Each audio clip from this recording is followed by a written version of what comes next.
O Senhor está perto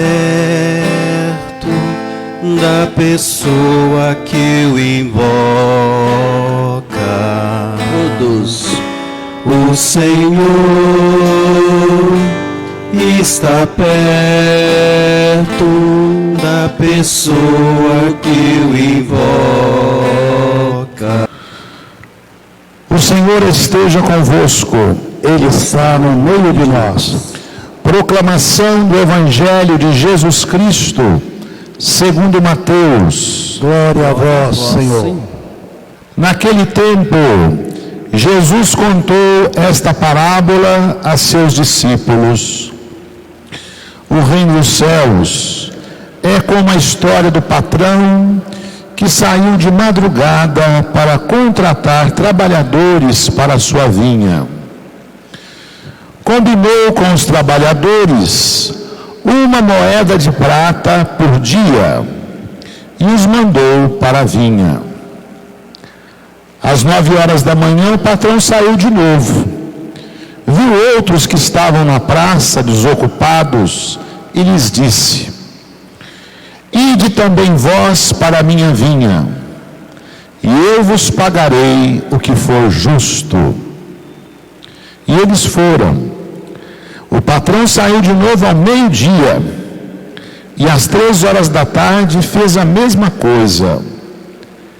Saindo outra vez, pelas 5 horas da tarde, encontrou outros que estavam na praça, e lhes disse: Por que estáis aí o dia inteiro desocupados?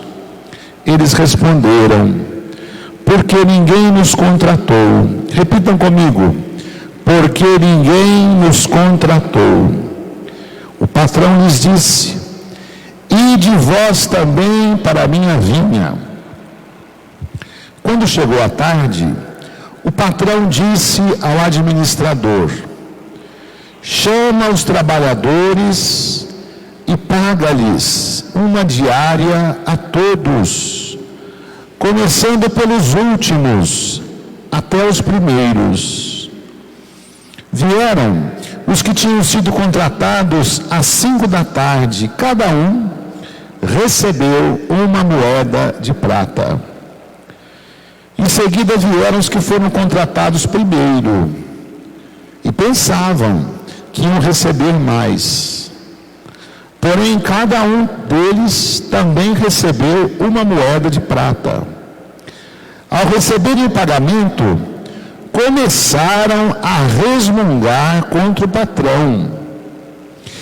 Estes últimos trabalharam 1 hora só, e tu os igualaste a nós, que suportamos o cansaço, o calor o dia inteiro. Então, o patrão disse a um deles: Amigo, eu não fui injusto contigo. Não combinamos 1 moeda de prata? Toma o que é teu, volta para casa. Eu quero dar a este que foi contratado por último o mesmo. Eu quero dar a este que foi contratado por último o mesmo que dei a ti. Por acaso não tenho direito de fazer o que quero com aquilo que me pertence? Ou estás com inveja, porque estou sendo bom? Assim, os últimos serão os primeiros, e os primeiros serão os últimos. Palavra da salvação. Glória a vós, Senhor. Irmãos e irmãs aqui presentes, queridos amigos que nos acompanham pelas redes sociais, estamos celebrando o 25º domingo do tempo comum, e a palavra que nós ouvimos é um convite a contemplarmos a bondade, a generosidade, o coração sem tamanho do nosso Deus. E ao mesmo tempo que nós somos convidados a contemplar essa bondade, esse coração sem tamanho, nós também somos convidados a termos um coração semelhante ao desse Deus. Nós que vivemos no século 21, nós chamados pós-modernos, nós que vivemos a economia globalizada, esse chamado sistema neoliberal, onde os que podem mais choram menos e os que não podem se sacodem, certamente achamos muito estranho o Evangelho de hoje, muito estranho. Afinal de contas, toda a nossa estrutura social, a nossa estrutura educacional está marcada pela chamada meritocracia. Não é assim que os nossos filhos, ávidos por cursar uma universidade, já têm introjetado em suas mentes? Se não passar no vestibular, não entra naquela escola boa e gratuita. E o que faz com que, o que permite o aluno entrar? É se ele tiver méritos. Méritos a partir de um exame, de uma prova. Já imaginaram se Deus agisse assim conosco? Já imaginaram?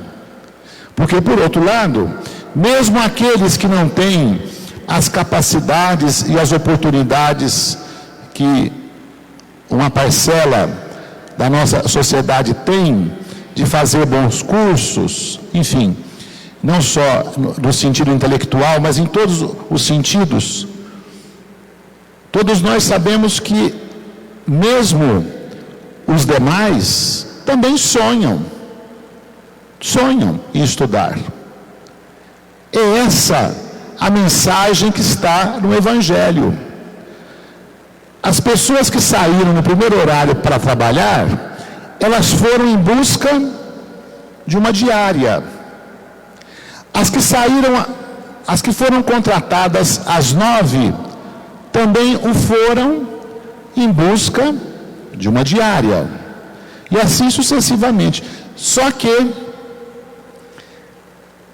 as pessoas que foram mais cedo e que, no seu juízo, trabalharam mais, e não é mentira, trabalharam mesmo, essas pessoas acham que o patrão foi injusto. E aí, para nós entendermos, é preciso voltar na primeira leitura. Quando o profeta Isaías diz: os meus pensamentos, os meus caminhos não são os vossos caminhos e os vossos pensamentos. Buscai a Deus enquanto há tempo. Nós estamos vivendo uma grande oportunidade, em meio a essa tragédia da pandemia, nós estamos vivendo uma grande oportunidade de dar mais valor àquilo que deve ser valorizado. Os nossos afetos, as pessoas que amamos, que estão mais próximas da gente, não é? Porque no corre-corre que a gente estava, parecia aquele negócio: escuta, você não vai lá em casa? Não tem jeito. Eu estou no corre-corre, parou tudo, né? Vai correr do quê? Vai correr para onde? E mesmo assim foi quase que insuportável parar. É claro, a economia entrou em colapso, uma série de coisas entraram em colapso, mas tem uma coisa que entrou em crise profunda e que não foi muito avaliada ainda. O que será que foi? A nossa cabeça. Nós não sabíamos, e eu digo, ainda não sabemos, lidar com o silêncio, lidar com os nossos bichos, lidar conosco mesmo. É difícil. Tem que ligar um aparelho, tem que fazer um barulho, porque a gente tem dificuldade de contemplar o nosso interior. Porque na medida em que nós vamos contemplando o nosso interior, nós vamos descobrindo isso que o profeta diz: os vossos caminhos, os vossos pensamentos não são os meus. Busquem a Deus enquanto é tempo. Irmãos e irmãs, tomara que essa chacoalhada que nós levamos tenha nos ensinado, entre outras coisas, além da higiene, essa coisa toda que está sempre sendo dito e que nós devemos levar a sério, oxalá também nós tenhamos aprendido a conviver mais e melhor com a nossa solidão. E nos sentimos bem acompanhados da ternura de Deus, da misericórdia infinita dEle.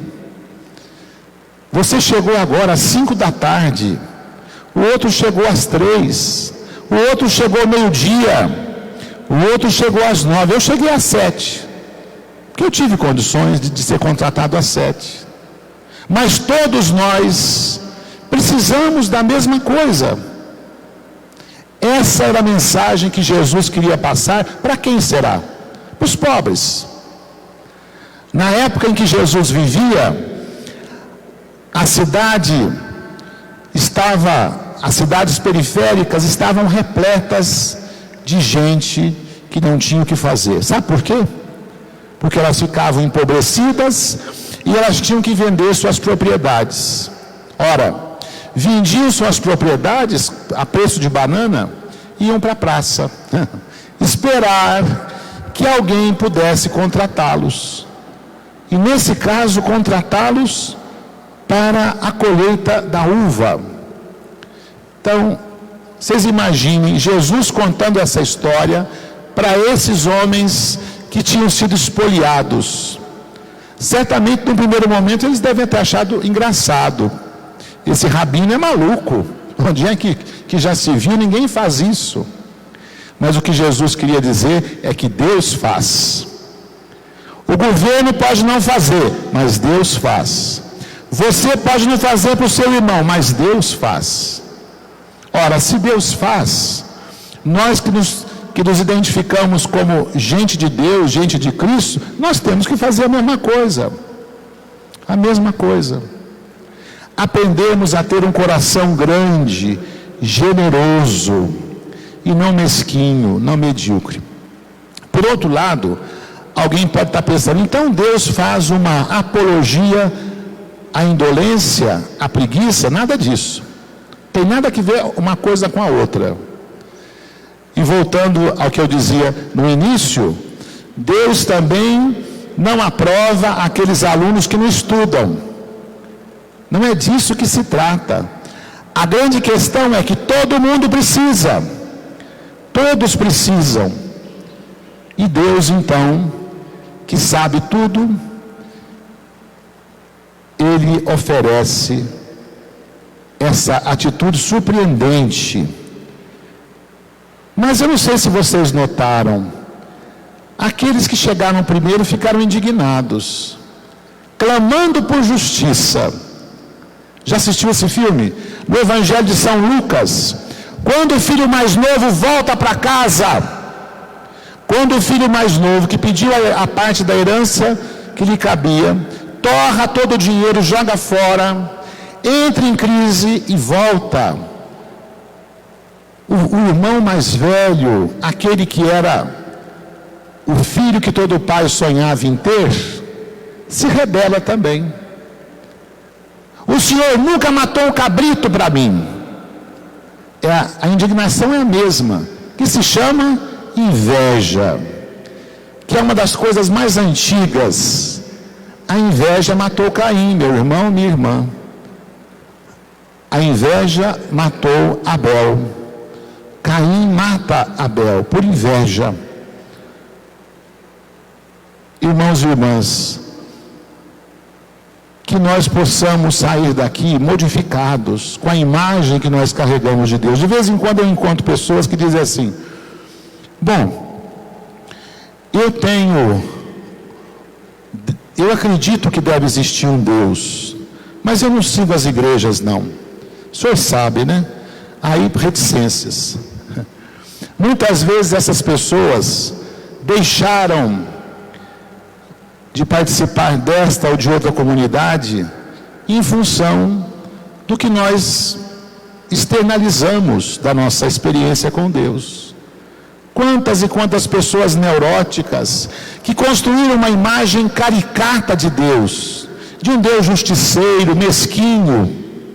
Às vezes, é melhor ser um ateu do que ser certos cristãos ou católicos terríveis, mesquinhos, de coração duro, insensíveis.